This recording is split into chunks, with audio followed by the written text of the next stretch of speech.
அந்த உறுதிமொழியை ஒரு வார்த்தை கூட பார்க்காம சொன்னார். அது கேமரா பார்த்து மக்களை பார்த்து ஒட்டுமொத்த சாதாரண மனப்பாடம் பண்ண முடியாது உங்களுக்கு புரியல.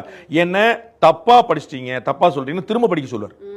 அப்ப அதான் ஹையஸ்ட் ரிஸ்க். நீங்க ஒரு ரீடேக் போய்க்கலாங்கிற சமாச்சாரம் இல்லை. அப்போ எவ்வளவு திடம் இருந்தா எவ்வளவு அவர் அடிக்கடி சொல்லல எவ்வளவு கான்பிடன்ஸ் இருந்தா சொல்லி நீங்க உறுதிமொழி முழுக்க அவர் வந்து பார்க்காம படிக்காம அதை நான் முக்கியமான விஷயம் பார்க்கிறேன்.